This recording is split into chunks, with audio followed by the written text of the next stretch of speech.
स्वागत है आप सभी का। आज हम लोग देखेंगे कि एक ठेकेदार अपना लाइसेंस किस प्रकार से प्राप्त करता है। उसको लाइसेंस प्राप्त करने के लिए क्या क्या डॉक्यूमेंट की ज़रूरत पड़ती है, कौन कौन से प्रोसेस से उसको गुजरना पड़ता है। तो आइए देखते हैं कि एक ठेकेदार ठेकेदार कैसे बनता है। तो ठेकेदारी के लिए सबसे पहले हमें पंजीयन कराना पड़ता है। मैं यहाँ पर एग्जांपल दे रहा हूँ छत्तीसगढ़ लोक निर्माण विभाग का। अलग अलग डिपार्टमेंट अपने ठेकेदार के लिए अलग अलग लाइसेंस प्रदान करते हैं। अलग अलग डिपार्टमेंट में अलग अलग लाइसेंसी जारी होता है। तो यहाँ पर मैं पीडब्ल्यूडी सीजीपीडब्ल्यूडी की बात करता हूँ। तो इसमें किस प्रकार से ठेकेदारी को कितने भाग में बांटा गया है और उनको किस प्रकार से लाइसेंस प्रदान किया जाता है, इसके बारे में आपको जानकारी देता हूँ। तो यहाँ पर ठेकेदारों को छत्तीसगढ़ लोक निर्माण विभाग वाला ठेकेदारों को 4 श्रेणियों में विभक्त किया गया है। पहला है आपका अ श्रेणी, दूसरा है ब श्रेणी, तीसरा है स श्रेणी और चौथा है द श्रेणी। तो इन सभी श्रेणियों में से सबसे बड़ा जो लाइसेंसी वाला है वो अ श्रेणी है और सबसे लोएस्ट है आपका द श्रेणी। तो जब भी आप लाइसेंसी के लिए जाएंगे, लाइसेंस प्राप्त करने के लिए जाएंगे ठेकेदारी के लिए, तो आपको स्टार्टिंग में 10 श्रेणी का ही दिया जाएगा। आप कितना भी कुछ भी कर ले, ठीक है। आपके पास कोई भी वर्क एक्सपीरियंस नहीं है तो आपको डी श्रेणी ही दिया जाएगा। तो आगे बढ़ते हैं। डी श्रेणी ठेकेदार पंजीयन के लिए आपको किस तरह के डॉक्यूमेंट की ज़रूरत पड़ती है, क्या क्या आपको जमा करना पड़ता है, किस डिपार्टमेंट की कहाँ कौन से कार्यालय में जाना पड़ता है, इसके बारे में मैं आपको बताता हूँ। तो द श्रेणी ठेकेदार पंजीयन के लिए आपको सबसे पहले पंजीयन शुल्क लगेगा। 5,000 रुपये का पंजीयन शुल्क लगेगा। और इसकी जो रसीद है आपको किसी भी जो पीडब्ल्यूडी के जो सब डिवीजन और डिवीजन ऑफिस रहता है वहाँ से आपको 5,000 रुपये की शुल्क जमा करके रसीद प्राप्त करनी रहती है। उसके बाद है आपको पैन कार्ड। जिस व्यक्ति के द्वारा ठेकेदारी लाइसेंसी पंजीयन कराना है उसका पैन कार्ड की ज़रूरत पड़ती है। उसके बाद है उसका tin card number. Tin card number आपको राजस्व डिपार्टमेंट से जारी होता है। इनकम टैक्स डिपार्टमेंट से जारी होता है। उसके बाद हम लोग बात करें पासबुक और बैंक स्टेटमेंट। आपके पास पासबुक की छाया प्रति या बैंक स्टेटमेंट की छाया प्रति या आपको चेकबुक से भी काम चल सकता है। सुरक्षा निधि, यह बहुत ज़्यादा इम्पोर्टेंट है। डीपीआर, यदि आप डी श्रेणी के 10 श्रेणी के ठेकेदार बनना चाहते हैं तो आपको 1,00,000 रुपया का एफडीआर करना पड़ेगा प्रमुख अभियंता लोक निर्माण विभाग के नाम पे। उसके बाद है शपथ पत्र और आपका फोटोग्राफ्स। शपथ पत्र के लिए कितने फॉर्मेट हैं? 10 से 12 फॉर्मेट हैं यहाँ पर। उसके बारे में मैं आपको और जानकारी दूंगा। तो 10 श्रेणी के ठेकेदार के लिए आपको इतना डॉक्यूमेंट की ज़रूरत पड़ती है। अब आगे बढ़ते हैं स श्रेणी के लिए।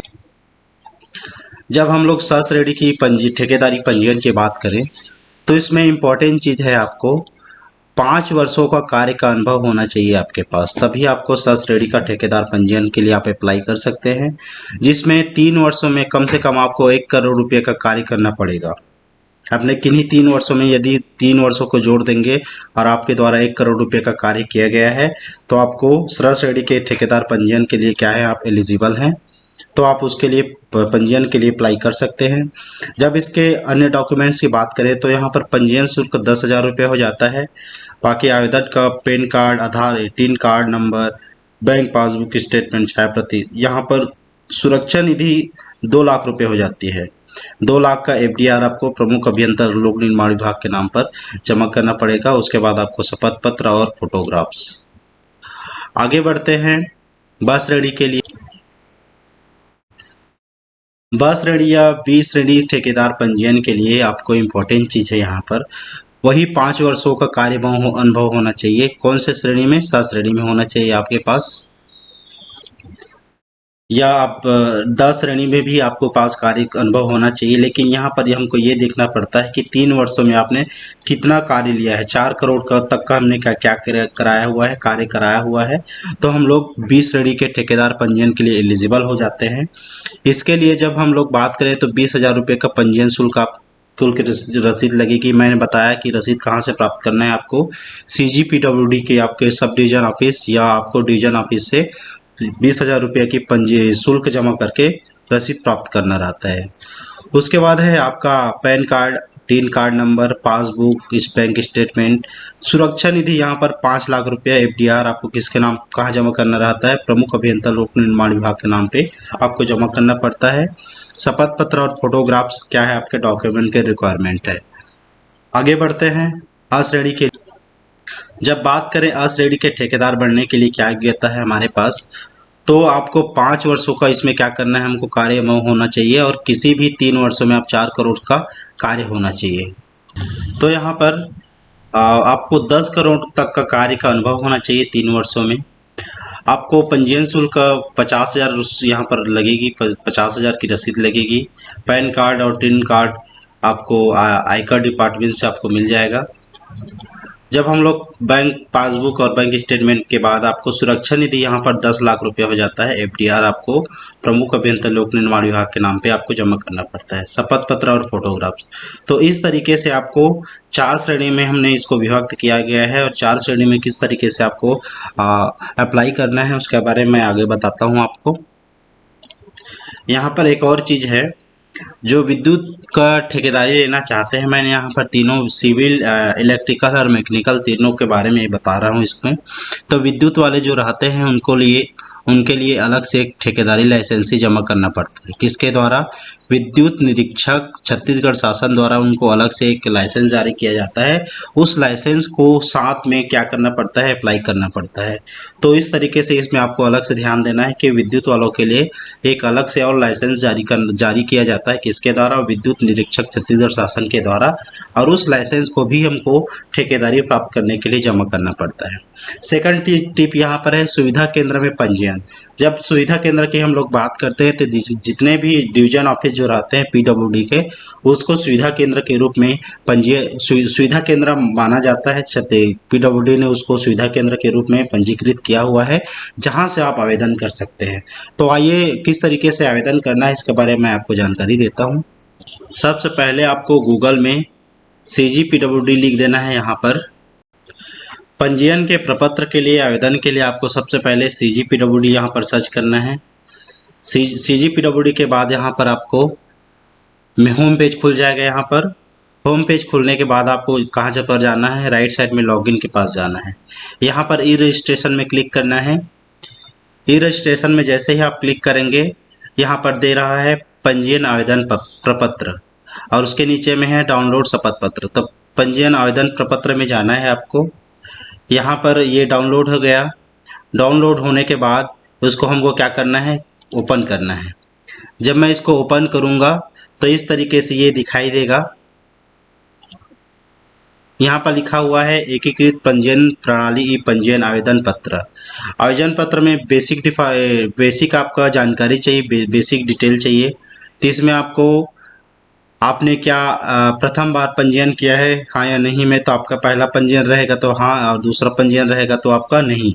तो इस तरीके से पंजीयन शुल्क का विवरण देंगे कि कितना पंजीयन शुल्क है। जैसे 5,000 रुपये है तो ये किसके श्रेणी के लिए है, 10 श्रेणी के लिए समझ में आ जाएगा। संभाग का नाम, किन संभाग में आपने लिया हुआ है, किन संभाग में, उप संभाग का नाम जहाँ पर ये आपने काम करना है, आपको भुगतान किस दिनांक करना है आपको। इस तरीके से आपको पूरा डिटेल आपको इसमें क्या करना रहता है, भरना रहता है। जब हम लोग इसकी बात करें कि आपके जितना भी हमको डॉक्यूमेंट रहता है उसकी सॉफ्ट कॉपी को आपको जेपीजी फॉर्मेट में ही आपको क्या करना रहता है, पेनड्राइव में रखना रहता है। इस तरीके से हम लोग बात करें प्रपत्र 2। प्रपत्र 2 भी आपका फर्म या कंपनी के नाम पे चलाना रहता है, तब इसको आपको डालना रहता है। प्रपत्र 3 की हम लोग जब बात करते हैं तो किस राज्य में वेट का रजिस्ट्रेशन आपने कराया हुआ है, जीएसटी रजिस्ट्रेशन कराया हुआ है या आपने टिन नंबर आपने प्राप्त किया हुआ है, तो किस राज्य में है, कहाँ कहाँ पर आपको किस तरीके से कार्य करना है, इसमें दिया हुआ है। उसके बाद हम लोग बात करें प्रपत्र 5। प्रपत्र 5 में आपको बैंक खाता में जो भी आपको क्या बोलना चाहिए, कहाँ कहाँ कर बैंक खाता है, आपका बैंक खाता का नाम, आपके किस ज़िला में है, किस ब्रांच के अंतर्गत आता है, आपके ब्रांच का ईमेल, फ़ोन नंबर, इस तरीके से इसमें क्या रहता है, जानकारी रहता है। जब प्रपत्र 6 की हम लोग जब बात करते हैं तो प्रपत्र 6 में यदि आपके पास कोई भागीदार है या 2 लोग ने आपने ठेकेदारी काम को चालू किया हुआ है तो दोनों के यहाँ पर विवरण रहेगा। प्रपत्र हम लोग सात की बात करते हैं तो प्रपत्र सात में दांडिक धारा में पूर्ण समाप्त किए गए अनुबंध, यदि ये आपका जब न्यू रजिस्ट्रेशन करते हैं तो ये सब फॉर्म की हमको ज़रूरत नहीं पड़ती है। जब हम लोग रजिस्ट्रेशन की रिन्यूअल करते हैं तब हमको इन सब फॉर्म की ज़रूरत पड़ती है। ये 6 तक फॉर्म 6 विवरण तक हमको देना रहता है। उसके बाद ये जो 7 से आपके कहाँ तक है, 7 से लेकर आपके 12 तक जो जितने भी प्रपत्र हैं आपके, उसको हमको न्यू रजिस्ट्रेशन में नहीं देना पड़ता है, ओल्ड रजिस्ट्रेशन में देना पड़ता है। ये आपके हैं 14 तक। तो फॉर्म 14 तक में से आपको 6 तक को ही न्यू रजिस्ट्रेशन में भरना है, बाकी को आपको जब आप रिन्यूअल करते रहेंगे तब आपको भरना पड़ेगा। अब आगे बात करते हैं हम लोग तो शपथ पत्र आपको यहाँ से डाउनलोड कर लेना है। शपथ पत्र हम लोग जब देखेंगे डाउनलोड होने के बाद तो वो इस तरीके से रहेगा आपका शपथ पत्र। इसमें एक ही पेज का रहेगा, ज़्यादा नहीं है। इसमें आपका नाम रहेगा, कहाँ से आप कहाँ के निवासी है, किस राज्य में, शपथ पूर्वक आप लोग इसमें भरोगे कि जितना भी जानकारी हम लोग दे रहे हैं वो सब सही है करके। लास्ट में आपको सत्यापित करना है। सत्यापन करता आपका खुद का साइन रहेगा आप यहाँ पर। तो इस तरीके से ये सत्यापन का पूरा डॉक्यूमेंट का प्रोसेस हो गया।